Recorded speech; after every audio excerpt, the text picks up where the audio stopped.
Me parece que ahí nos quedamos, maestra. ¿Sí? Sí. Gracias. Bueno, habíamos visto que los adyuvantes se clasificaban en dispensadores y en inmunoestimulantes, y bueno, que había los combinados. Siempre y cuando ahora vamos a considerar lo que podemos trabajar dentro de los anticuerpos policlonales, los que nos pueden funcionar para la producción de anticuerpos policlonales. En este sentido, los sistemas dispensadores de antígenos se vuelven una herramienta clave porque son los que nos van a ayudar a favorecer ese cambio de isotipo. Principalmente les decía cuando nos interesa la producción de IgGs, que yo creo que esa es lo que más se busca dentro de la producción de anticuerpos policlonales. Entonces, como les comentaba, estos van a permitir una liberación sostenida del antígeno, favoreciendo la captación por parte de las células presentadoras de antígeno. Dentro de estos vamos a tener a las emulsiones, las sales de aluminio, los liposomas, entre muchos otros. Vamos a revisar los que más se trabajan. Dentro de las emulsiones tenemos los aceites naturales o tenemos aquellas que son hechas por aceites minerales. Tristemente, con los que se obtienen mejores resultados. De hecho, el estándar de oro es un aceite mineral que es el adyuvante completo de Freud, pero su desventaja con los aceites minerales es la toxicidad que estos tienen. No sé si en alguna ocasión ustedes ya son muy pequeñitos para haber vivido eso. Según yo recuerdo, fue como en los 90 que había una mujer y tiene toda una leyenda, ella está en la cárcel y hay toda una leyenda detrás de ella en donde les inyectaba aceite mineral a sus clientes en la búsqueda de la belleza y les inyectaba, creo que en la cara, les inyectaba aceite mineral para aumentar el volumen de los glúteos, etcétera, pero cuando ya vinieron los estragos del aceite mineral, la formación, el aceite mineral es un inductor de la formación de granulomas. Entonces empezaron a ver todas aquellas deformaciones, lesiones, etcétera. Y tengo entendido que incluso murió gente a consecuencia de estas terapias que realizaba. Entonces, como les decía, es un buen estimulante por ese tipo de lesiones acuérdense que el escándalo que se le hace a la respuesta inmune innata, mientras mayor sea el escándalo, mejor va a ser la respuesta de la adaptativa. Pero eso precisamente es lo que debemos cuidar. Ahí es donde debemos frenar, el tratar de no llegar hasta ese punto, ¿sí? Entonces, sí, aunque el estándar de oro es el adyuvante completo de Freud, pues cada vez hay muchas más estrategias en donde se busca esta producción de anticuerpos, pero ya no llegando al empleo de los aceites minerales, como pueden ser aceites naturales como el escualeno, entre otros. Y bueno, como los inmunoestimulantes, la ventaja que estos nos van a ofrecer es que además de sostener al antígeno por sí solo en el sitio de entrada, van a promover la proliferación y la diferenciación de las células del sistema inmune. Y dentro de estos inmunoestimulantes también es clave, acuérdense, las dosis que damos, el número de dosis que damos para asegurarnos que a la población de células que estemos estimulando realmente sean aquellas que han mejorado su afinidad y que son las células de memoria. Ejemplo de estos inmunoestimulantes tenemos a las células microbianas, como puede ser micobacteria muerta o difteria pertussis. La difteria pertussis se utiliza mucho como inductor para la producción de anticuerpos del isotipo IgE, mientras que la micobacteria para la producción de anticuerpos IgG. Los derivados bacterianos como el lipopolisacárido de bacterias gram negativas, el muramildipéptido, se utilizan fragmentos de la E. coli, entre muchísimos otros derivados microbianos. Además, se pueden utilizar productos microbianos modificados como el monofosforilípido A o el T-muramildipéptido, así como citocinas o DNA bacteriano. Las islas de CpG también en la actualidad son muy empleadas para la estimulación de la respuesta inmune. Y todo esto va a modificar, insisto, generalmente el tipo de anticuerpo que queremos producir. Y aun cuando la mayoría de las veces hacia donde vamos dirigidos es hacia la IgG, acuérdense que dentro de las IgG tenemos 4 IgGs diferentes con características muy particulares cada una de ellas. Algunas de ellas mejores activadoras del complemento que las otras van a tener un mejor poder citotóxico, la citotoxicidad dependiente de anticuerpos. Entonces, ahí es donde radica el cuáles son tus necesidades y dentro de esas IgGs, cuál es particularmente la que más nos puede interesar. Y ya dentro de los combinados, que no viene una definición como tal, pero son aquellos en donde se utilizan combinaciones tanto de un agente dispensador junto con un agente inmunoestimulante. Y pues estos todavía van a tener mejores resultados que cada uno por separado. Desafortunadamente, como les comentaba ahora, los adyuvantes también tienen efectos indeseables. ¿Todo por qué? Porque la activación, bueno, una vez que nosotros administramos un adyuvante, es cierto que nuestra meta es llegar a la célula dendrítica, pero también están los macrófagos. Acuérdense que los macrófagos ya están ahí instalados en el sitio de entrada, están regados por todos los tejidos. Entonces, al administrar el adyuvante, vamos a estimular también a los macrófagos y ellos van a iniciar la síntesis de diversas citocinas como la interleucina 1 beta, TNF-alfa, 6, 8 y 12. Estas citocinas van a favorecer procesos inflamatorios como es el reclutamiento de las células inflamatorias como neutrófilos, eosinófilos, entre otros, incremento de la permeabilidad vascular, destrucción tisular localizada, la pirexia, que es la presencia de fiebre, la producción de proteínas de fase aguda, lo cual va a desencadenar el dolor y el estrés. Y esto debe ser determinante para la toma de decisión de qué adyuvante es el que voy a emplear, porque esto siempre lo debemos evitar. Entonces, dentro de toda esa gama de adyuvantes que tenemos, siempre hay que irnos por aquel que menos daño haga, pero también es determinante mi necesidad en cuanto a la importancia del anticuerpo que nosotros queremos generar y el isotipo que queremos generar. Entonces, hay que tratar de mediar entre esas dos condiciones. ¿Queda claro, chicos? Sí, maestra. Gracias. Bueno, y entonces tenemos a los sistemas dispensadores de antígeno, los cuales son basados en emulsiones, que pueden ser agua en aceite o aceite en agua. Los de agua en aceite se van a utilizar principalmente para inmunógenos hidrofílicos, mientras que los aceites en agua se pueden utilizar para inmunógenos hidrofóbicos o anfipáticos. Estos primeramente van a formar el depósito del antígeno, permitiendo una lenta y sostenida liberación hacia las células dendríticas principalmente, que resulta en una prolongada estimulación de linfocitos B y en la síntesis de anticuerpos, además de que pueden favorecer el desarrollo de la memoria inmunológica. Estos son los más característicos de los sistemas dispensadores, los adyuvantes tipo emulsiones, pero también existen los del hidróxido de aluminio, los cuales van a favorecer la absorción de las diferentes inmunógenos a través de las interacciones por fuerzas electrostáticas.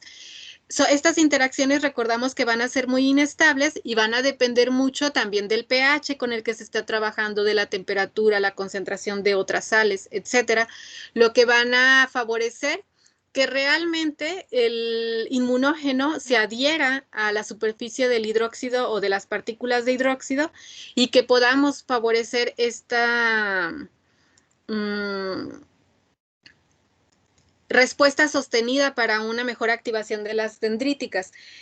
Una de las estrategias, por ejemplo, que se utiliza cuando trabajamos con el adyuvante de aluminio, que ahí les va algo que a mí me ha llamado siempre la atención. El hidróxido de aluminio es uno de los adyuvantes que más se emplea en las vacunas, en el diseño de vacunas.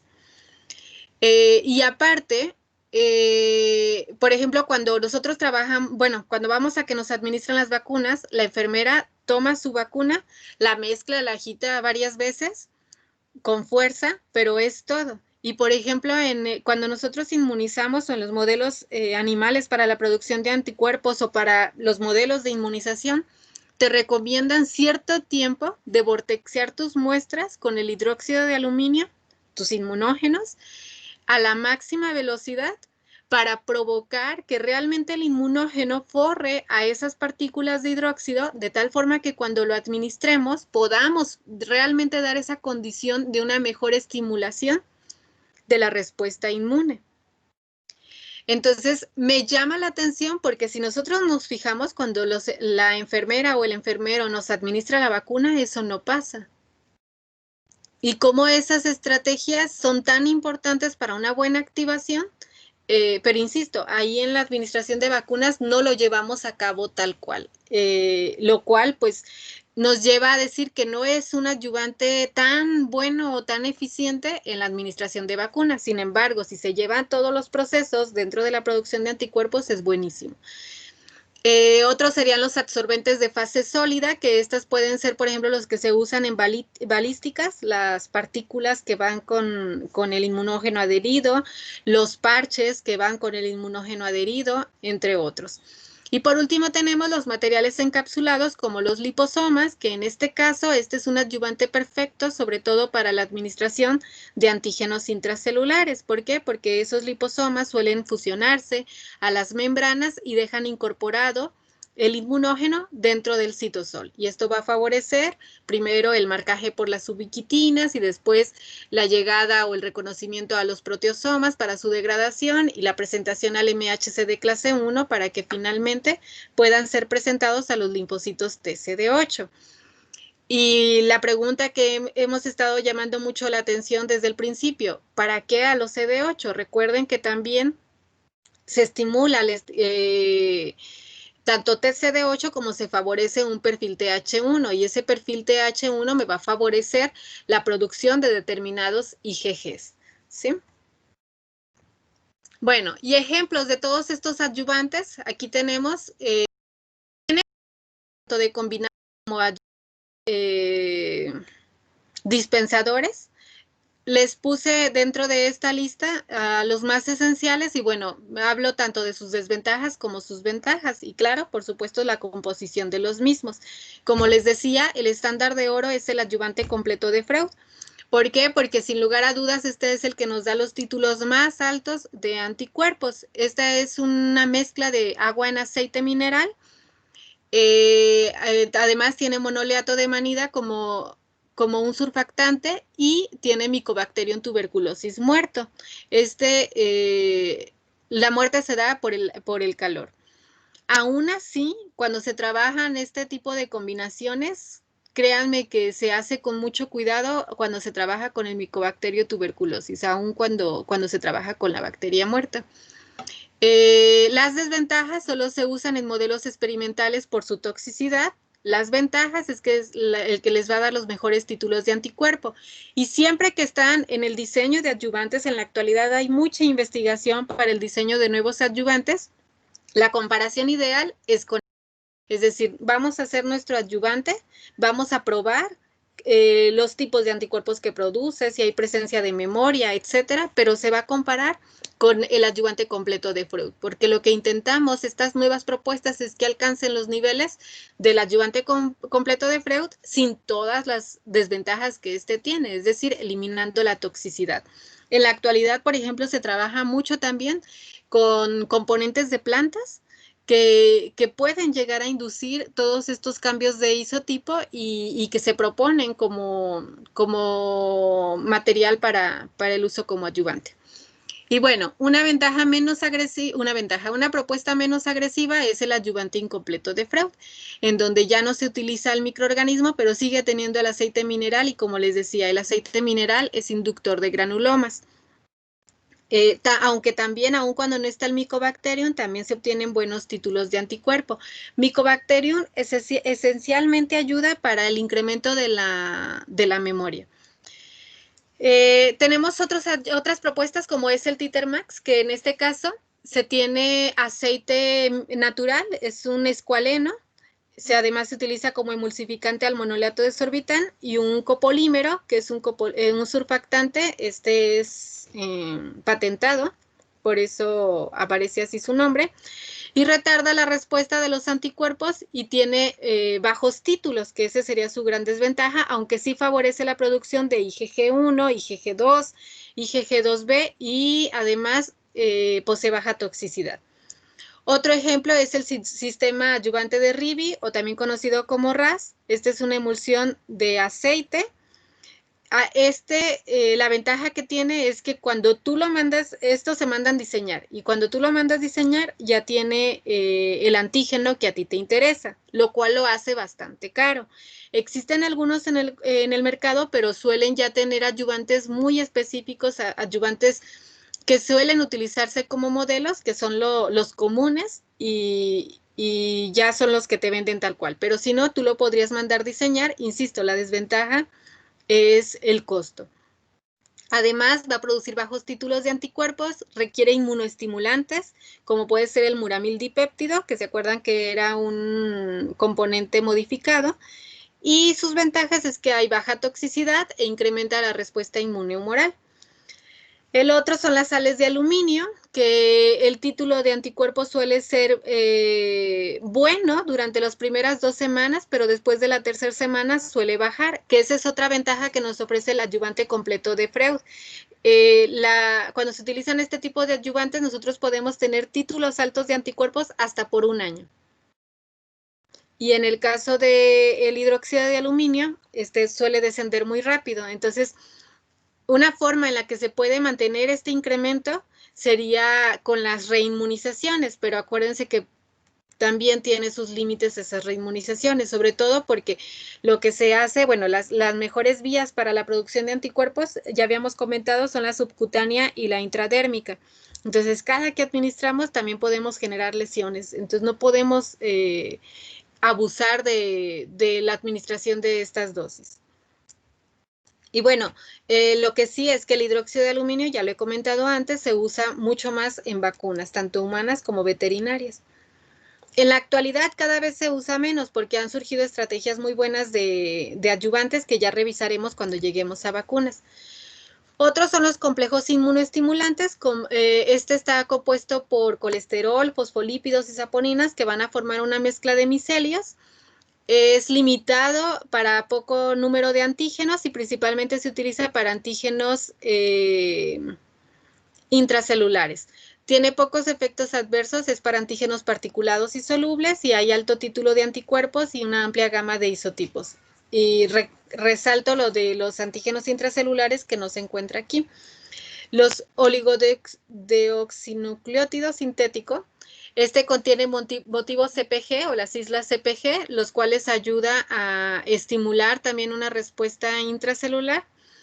Además, estos motivos suelen activar a los TLR9 y bueno, también puede provocar una regulación de la producción de citocinas proinflamatorias, además de la respuesta inmune humoral por sí sola. Entonces, insisto, desafortunadamente, nuestro mejor adyuvante hasta el momento sigue siendo el adyuvante completo de Freud, a pesar de todas estas estrategias que surgen día a día. Así es que tienen ahí una tarea más, muchachos.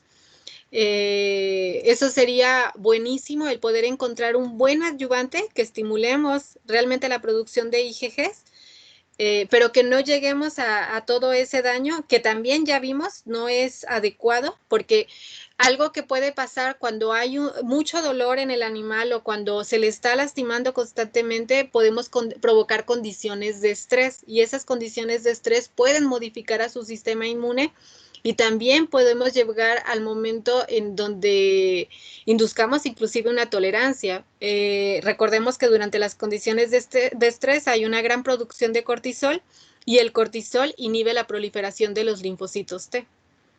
Y entonces, si hay una disminución en la proliferación, pues no vamos a tener las respuestas que nosotros deseamos. Hay muchas cosas que, insisto, cuando se diseña el experimento todo suena muy sencillo, pero hay muchas cosas que debemos considerar. Por ejemplo, en algunos de los protocolos que nosotros llevamos a cabo para tratar de disminuir esas condiciones de estrés, luego les ponemos unos rollitos de PVC a las ratas o a los ratones para que les sirva de distracción y tratar de disminuir esa situación de estrés en la que se encuentra y mantener un poquito resultados más estables, porque hasta eso puede modificar nuestros resultados.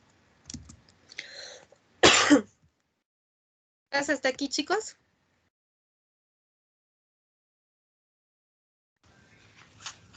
No, maestra. Ok, gracias. Bueno, pues con eso damos por terminados a los anticuerpos policlonales y comenzamos con los anticuerpos monoclonales. Lo que les comentaba al principio, cuando nosotros hablamos de todo esto, dices, ¿y por qué todavía hay gente que sigue trabajando con anticuerpos policlonales? Una es el costo, chicos. La verdad es que la producción de anticuerpos monoclonales es mucho más económica que la producción de anticuerpos monoclonales o cualquier otra. La otra es las herramientas tan especializadas que se requieren para la producción de anticuerpos monoclonales. Existen otras ventajas que vamos a revisar al final para que cada uno hagamos nuestro análisis de qué voy a partir. O sea, realmente diario me voy a ir a los monoclonales y eso es todo. Vamos a ver que no siempre monoclonal es lo mejor, por muchas razones y muchas tienen que ver con nuestro propio sistema inmune. Y bueno, la otra es que la verdad es que para el diseño de cualquier anticuerpo, ya sea recombinante o monoclonal, partimos de un policlonal. De ahí tiene que surgir o surge generalmente la idea en sus fases más tempranas hasta que llegamos al otro punto en donde transformamos el uso del policlonal por ahora sí un anticuerpo recombinante o por un anticuerpo monoclonal. Inclusive vamos a ver cómo ahora cuando empecemos a revisar los anticuerpos monoclonales también requerimos de la inmunización de animales. Y si esa inmunización no es la adecuada, pues tampoco voy a obtener buenos resultados en mi monoclonal.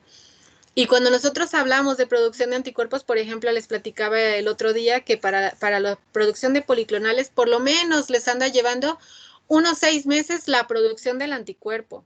Pero luego todavía falta la purificación, la validación, etcétera, que eso te lleva por lo menos unos 3 o 4 años, si todo sale bien. Y si además el anticuerpo que estás produciendo es el adecuado, reconoce exactamente el epítopo que a ti te interesa o los epítopos que a ti te interesan, etcétera, ¿sí?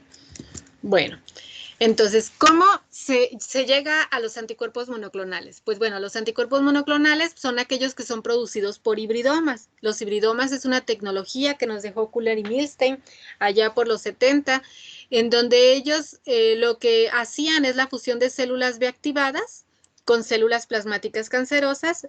El resultado de esta fusión es a lo que conocemos como hibridomas, los cuales tienen propiedades, estos hibridomas, perdón, van a tener propiedades de crecimiento ilimitada, así como la capacidad de producir anticuerpos específicos.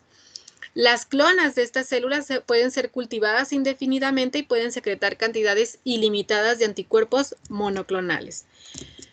Pero ¿cómo llegamos a ellas? Bueno, está un esquemita muy sencillito de cuál es el caminito para la producción de los mismos y volvemos. Tenemos que inmunizar primero a nuestros animales.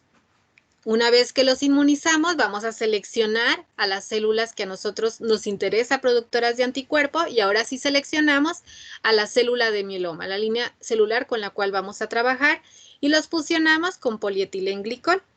Ya fusionadas, estas nuevas ahora se conocen como los mentados hibridomas.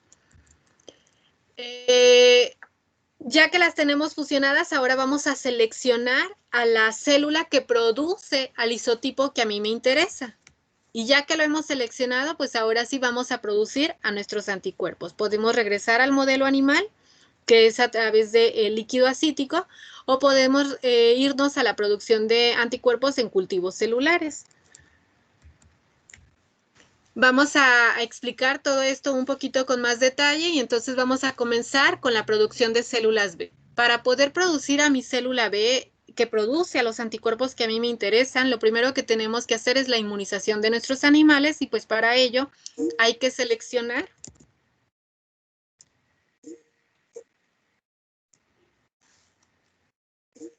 ¿Me escuchan, chicos? Sí. Sí, maestra. Yo sí. Sí, maestro.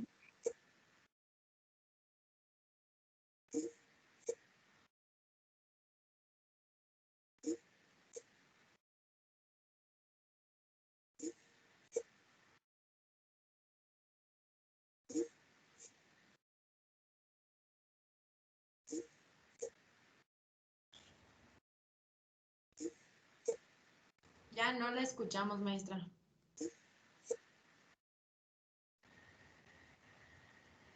¿Ya me escuchan? Sí. Ya. Sí, ya. Gracias. Me quedé hablando sola. Les decía que lo primero que hay que hacer es seleccionar a la cepa o al modelo con el cual vamos a trabajar. ¿Se acuerdan que habíamos comentado que para la producción de anticuerpos monoclonales lo mejor que había eran los ratones y las ratas?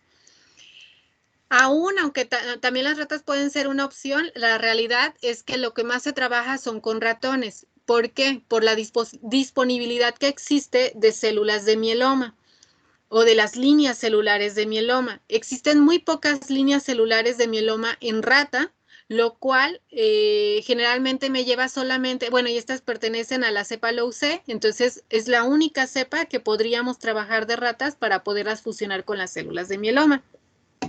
En el caso de los ratones Valse tenemos más líneas celulares de mieloma, por lo tanto existe una mayor disposición, eso te disminuye mucho los costos y pues son preferidas por lo mismo el trabajar con los ratones. Entonces cuando trabajamos con los ratones vamos a hacer nuestra primera inmunización con su respectivo adyuvante. Generalmente partimos de una primera inmunización con el adyuvante completo de Freud, cuando el interés es la producción de las IgGs, y las siguientes inmunizaciones o refuerzos se suelen hacer ya con el adyuvante incompleto, en donde ya no va a haber la bacteria y esto va a disminuir un poquito sus efectos. Generalmente los intervalos de las inmunizaciones van entre 14 y 28 días. Acuérdense lo que habíamos platicado. Es bueno poder identificar cuando los títulos de los anticuerpos han bajado y en ese punto dar la siguiente inmunización o los siguientes refuerzos. ¿Por qué? Porque eso me permitiría una mejor selección del tipo de células que estoy estimulando y a las cuales les estoy induciendo la maduración de la afinidad. Después de la tercera inmunización se obtiene una muestra de sangre para monitorear esos títulos de anticuerpo y si ya estamos en ese punto en donde los anticuerpos se sostienen o el incremento es el adecuado, en ese momento vamos a sacrificar al animal para la extracción del vaso y del vaso vamos a extraer a las células plasmáticas. Se suele dar un refuerzo antes del sacrificio, 24 horas aproximadamente antes, para incrementar la proliferación celular. Ese sería como el punto ideal porque tendríamos una mayor población de células que han reconocido al inmunógeno que se administró. Bueno, entonces con eso ya tenemos a nuestros linfocitos activados, a nuestros linfocitos que van a ser capaces de producir anticuerpos y entonces se selecciona a la línea celular con la cual vamos a trabajar, la línea celular de mieloma. Estas células se caracterizan por perder su capacidad de producir inmunoglobulinas, además de tener deficiencias enzimáticas por las que requieren muchos nutrientes, lo cual hace costoso su mantenimiento, y además que están inmortalizadas. Van a mantenerse proliferando por de forma indefinida, ¿sí? La mayoría de las líneas celulares de mieloma tienen deficiencia de hipoxantin guanin fosforiltransferasa. Esta enzima va a participar en el metabolismo de las purinas y es este mismo mecanismo el cual nos va a permitir después seleccionar a nuestros hibridomas. Ahorita vamos a ver por qué. Una de las líneas celulares que más se emplean son tanto la 653 como la SP2. También es importante señalar que nosotros podemos producir nuestras células de mieloma. Esto se hace a través de la administración de aceite mineral vía intraperitoneal en las cepas de ratón, lo cual volvemos a lo que platicábamos hace rato, no sé si recuerdan de esta mujer que inyectaba el aceite mineral. Imagínense las consecuencias de la administración de ese aceite mineral, si aquí simplemente se está utilizando para producir células de mieloma. Entonces son bárbaras, ¿sí? Y bueno, también va a depender mucho de la dosis que estemos utilizando. Lógico, en todos estos casos se trata de, en este caso en particular se exagera cuando se están haciendo las inmunizaciones, por ejemplo en anticuerpos policlonales, las administraciones deben ser más limitadas. Y bueno, ya que tenemos a nuestras células de mieloma, pues estas se van a mantener a través de cultivos celulares con medio rico en suero de ternera fetal. Generalmente se utiliza suero al 10%, que me sorprende cuando utilizamos los términos que son fáciles, que es muy viable, pero créanme, todas estas condiciones, muchachos, son carísimas.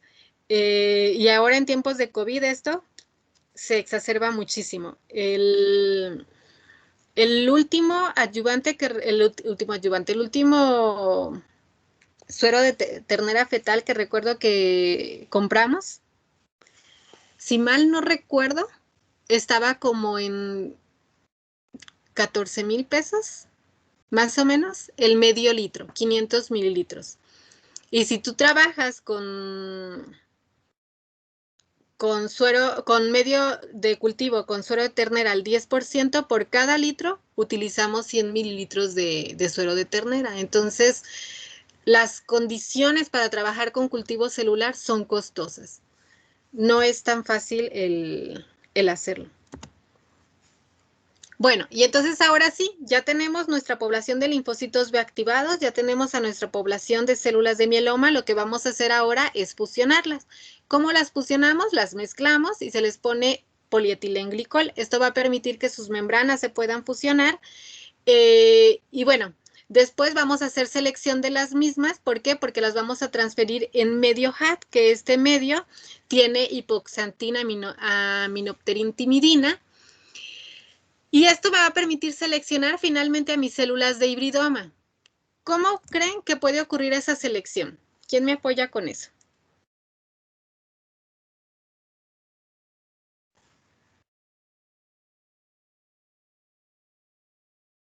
Primero, ¿cuántas células diferentes vamos a tener en esos cultivos celulares? ¿Quién me dice?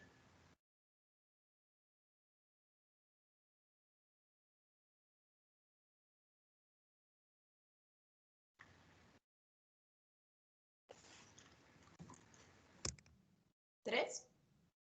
¿Cuáles, Rebeca? Los linfocitos B, el mieloma y los hibridomas. Así es. Entonces, ¿cómo podré aislar de ahí a mis hibridomas?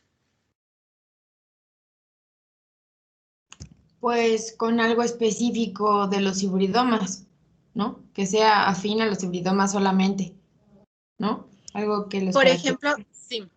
Y por ejemplo, el medio HAT, ¿cómo creen que puede ayudar?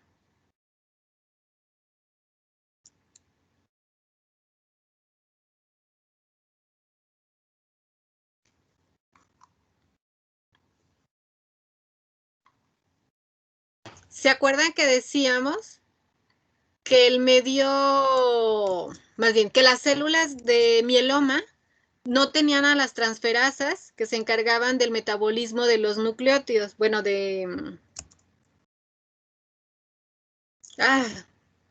me fue el De nombre. las purinas. De las Ok. purinas, gracias. Entonces, cuando nosotros les estamos dando un medio rico en hipoxantina aminopterin timidina, estas células no la pueden aprovechar. Pero como las células de hibridoma es una célula de mieloma que ya se fusionó con un linfocito, nuevamente adquiere a estas enzimas. Y eso permite que la célula de hibridoma sí pueda aprovechar a estos nutrientes. ¿Y los linfocitos B cómo van a desaparecer del medio?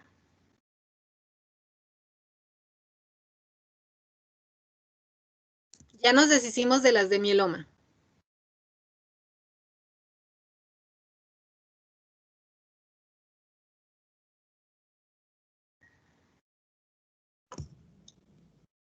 Mm.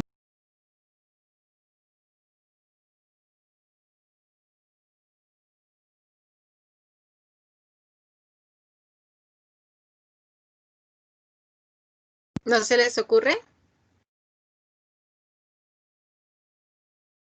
No. ¿Se acuerdan cuál era la vida media de los linfocitos?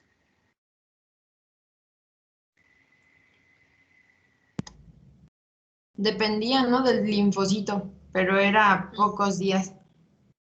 Así es. Entonces, la mayoría de los linfocitos van a morir simplemente porque su ciclo de vida termina. ¿Sale? Ah, ok. ¿Y por qué los hibridomas sí sobreviven si tienen parte de los linfocitos? Ah, no, no se Porque, queda. porque también adquieren la parte del mieloma. Y acuérdense que las células de mieloma son células tumorales inmortalizadas. Bueno, van a morir, pero siguen proliferando y proliferando y proliferando. ¿Sí? Ah, ok, sí, gracias. Sí, sí, el de inmortalizadas luego suena a que la célula es eterna. No, la célula no es eterna, pero ellas se mantienen a través de la proliferación. ¿Sí, chicos? Sí, sí, maestra. Entonces se dejan esos cultivos por varios días, generalmente un poco más de una semana, y van por selección, van a ir muriendo las células y bueno, van a sobrevivir las células, las buenas, las células, los hibridomas que hayan sido resistentes, que realmente se hayan fusionado con células de memoria, que hayan generado, más bien, células resistentes. Los hibridomas que sean funcionales y que sean productivos, esos son los que van a sobrevivir. Todo lo demás, poco a poco, se va a ir muriendo, lo que no haya adquirido las características necesarias. Y bueno, ya que haya pasado ese tiempo, los cultivos se van a mantener durante un largo periodo de tiempo con diferentes estímulos que generalmente van a ser presencia de otras células como timocitos, macrófagos peritoneales o esplenocitos, que todas estas células lo que van a estar haciendo es abastecer a las células de hibridoma con factores de crecimiento. Generalmente estos cultivos se hacen en placas que tienen como un doble pozo. El primer pozo lo divide una membrana y bueno, en un pozo vas a tener a las células de hibridoma y en el fondo vas a tener, por ejemplo, a estas células que están proviendo de nutrientes para no mezclarlas. Eso sería lo ideal, ¿sí? Y entonces vas a poder seguir teniendo protegidas a tus células de hibridoma, pero a través de estas membranas se permite el paso de esos factores de crecimiento.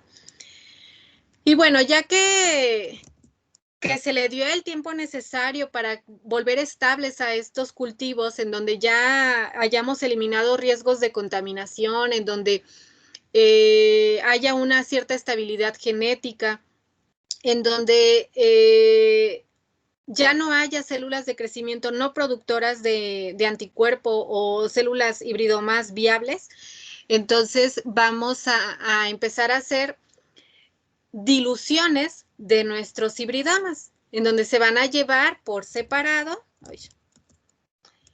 a tratar de dejar una célula por cada pozo. Y posteriormente vamos a analizar la especificidad de cada una de mis células, porque acuérdense que cada célula va a ser específica para un epítopo diferente. Entonces, vamos a seleccionar aquellas células que sean específicas para el epítopo que yo estoy buscando y esa es la que voy a proliferar y es con la que me voy a quedar, la que me va a dar mis anticuerpos monoclonales de forma, ahora sí como utilizando el término inmortalizada. ¿Sí nos queda claro, chicos? Maestra, yo tengo una duda. Sí, Natalia. En los hibridomas, pues como es la fusión de dos células, entonces, ¿el hibridoma tiene dos núcleos o cómo funciona ahí? No, también hay fusión de todo, fusión de membranas. Entonces, ¿tiene como el material genético repetido o se fusiona o cómo Ahí le debo pasa? la respuesta porque ahorita le voy a decir una burrada, pero se va a quedar con el material genético tanto de la célula de mieloma como la de la célula del linfocito. Al final van a ser células que te van a producir anticuerpo y que van a sostener su proliferación. Ok, gracias. Para la próxima clase le resuelvo la duda al respecto para explicarlo con más detalle, porque ahorita sí les diría una burrada y no quiero dejarlos peor de cómo estamos. ¿Sale? Sí, gracias. Pero muy buena pregunta, Natalia. ¿Alguna otra duda, chicos? ¿Una que pueda contestar? Ah. Maestra, Dígame. bueno, tengo una duda. Es que creo que no me quedó muy claro cómo es eso del aislamiento. O sea, bueno, se van diluyendo, ¿no? Para dejar una, pues sí, nada más, digamos, una clona, ¿no? Por pozo. Pero después, ¿cómo sabes qué clona es o eso? ¿Se hacen pruebas, no sé, digamos, con anticuerpos o algo así para identificarlo? ¿O es Sí, que ahí me perdí? acuérdense que estas células están produciendo anticuerpos. Y el anticuerpo que producen, cuando tú dejas una célula por pozo, todos los anticuerpos que se produzcan en ese pozo van a ser específicos para un mismo epítopo. Entonces se toman muestras de esos sobrenadantes y esos sobrenadantes se van a analizar por ELISA para ver cuál es su especificidad. Ah, ok, ok. Lógico que para todo eso tú también necesitas tener aislado el epítopo que a ti te interesa. Sí, oh, ya. Ok. ¿Sí? Sí, Si gracias. lo que quieres es hacer tan directo, podría, o sea, se hacen muchas cosas. Por ejemplo, puedes mandarlo secuenciar al anticuerpo y definir cuál es el isotipo. Se tiene aislados a los epítopos y después se pueden purificar. Bueno, se hace el ELISA para identificar si realmente reconocen al epítopo que a ti te estaba interesando, entre muchas otras pruebas. Y ya, pero lógico, tienes que estar manteniendo o sosteniendo a todas tus hibridomas en lo que defines cuál es el que tú quieres. Ok. Sí, ya. Dentro de un solo cultivo, por ejemplo, imaginemos que esto partió de un solo modelo, se puede quedar con varios hibridomas al final, porque sean varios los que cumplen el requisito que nosotros deseábamos. Pero lo que sí, para decir que es monoclonal es porque tienen que venir de origen de un solo hibridoma. La proliferación de ese hibridoma, todas las células son idénticas que la primera. Esa es la característica. Entonces, el anticuerpo que van a producir todo el tiempo es específico para el mismo epítopo, eso ya no va a cambiar. Ah, ok, sí. Ya entendí. ¿Sí? Sí, gracias. De ahí lo que se explica, no de nada, de lo que se explica lo que me preguntaba ahorita Natalia, o sea, que hay fusión de ese material genético. Pero entiendo por dónde va la duda de Natalia y eso ahorita no se lo puedo decir como tal. Lo checo y el lunes el lunes no, porque el lunes descansamos. El martes con gusto les platico que encontré. Igual si ustedes leen algo al respecto de cómo ocurre esta fusión, pues adelante, el martes hacemos comentarios de lo que hayamos encontrado. ¿Sí? ¿Sí, Natalia? Sí, gracias, maestra. No, al contrario, gracias a ustedes. Bueno, y ya una vez que tenemos nuestra selección, les decía, y que ya tenemos al que nosotros nos interesa, pues entonces se van a congelar estas células, se van a mantener a temperaturas de hasta menos 196 grados en nitrógeno líquido y ahí las vamos a dejar hasta que nosotros las queramos utilizar o las necesitemos utilizar. De esta muestra nosotros podemos hacer divisiones o alícuotas y después cada que nosotros requerimos anticuerpos, por ejemplo, descongelamos una de estas alícuotas, producimos nuestros anticuerpos y de estos nuevos anticuerpos, de estas nuevas células que surgen de este segundo cultivo, podemos volver a hacer alícuotas y reservamos y así nos la podemos llevar. ¿Sale? Bueno, ¿y cómo se hace finalmente la producción de los anticuerpos monoclonales? Chicos, son las 10:53. Lo vamos a dejar hasta ahí. Continuamos el martes. Ya nada más hacemos finalmente cómo se producen ya en masa. Todo lo que hicimos ahorita o lo que platicamos ahorita es cómo se hace el diseño del anticuerpo monoclonal. Ahora viene ya la producción industrializada. ¿Cuáles son las diferentes estrategias? Solamente vamos a platicar de la definición de cada una de estas estrategias. Y por último, vamos a hablar de cómo hacemos la purificación, que creo que es parte de la duda que tiene Fernanda. ¿Cómo vamos a seleccionar cuál es el mejor anticuerpo? ¿Cómo voy a poder definir a ese isotipo? Hay muchísimas técnicas para purificar a nuestros anticuerpos, desde anticuerpos policlonales hasta anticuerpos monoclonales. Y todas estas técnicas las vamos a revisar a partir del martes. Yo espero el martes terminar esa parte. ¿Sí, chicos?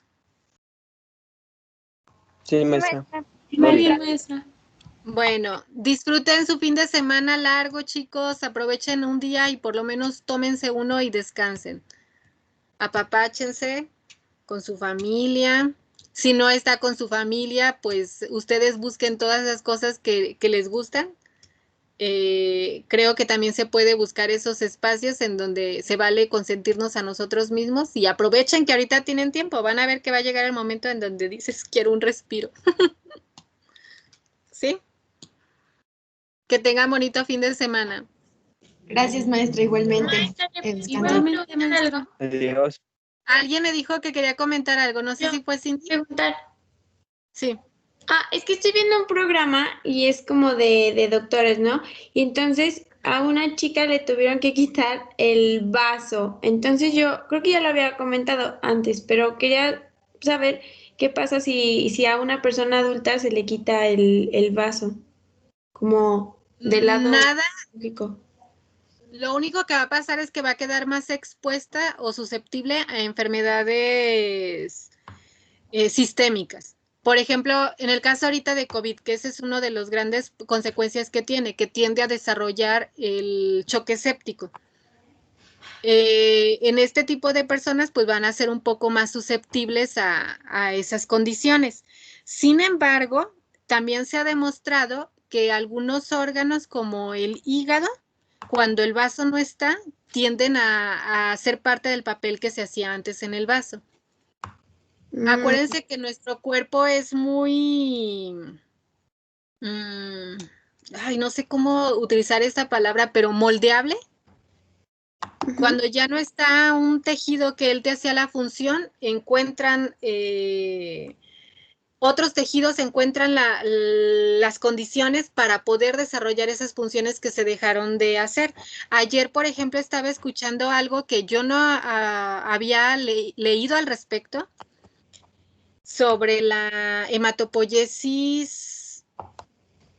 Ay, ¿cómo se le llama? Para no entretenerlos mucho, les explico nada más, ¿sí? Pero es una hematopoiesis que es inducida, es como secundaria y no ocurre en médula ósea, ocurre en el tejido linfoide, ocurre en el vaso, ocurre en los ganglios linfáticos. Es una hematopoiesis de emergencia, que cuando hay ciertas condiciones de ciertas necesidades requerimos linfocitos y esta hematopoiesis está dirigida más hacia las células linfoides innatas, a la producción de células linfoides innatas, a la producción de neutrófilos, a la producción de células NK, a todo este tipo de células, y es una condición de emergencia. Como requerimos tanto, hay cierta necesidad en ese momento y está regulada por los TLRs. Entonces, si imagínate eso pasa en la hematopoiesis, la función del vaso, te digo, suele migrar al hígado y hay otros tejidos que ahorita no recuerdo, pero el que más me acuerdo es del hígado. ¿Sí, Cindy? Ok, sí. Sí, gracias. No, de nada. Que tengan bonito fin de semana. Igualmente, bye. Gracias, maestra, igualmente. Gracias, maestra. A Bonito ustedes, fin. descansen. Gracias. Que descanse. Gracias, maestra. Hasta luego. Gracias. A ustedes, bye. Bye.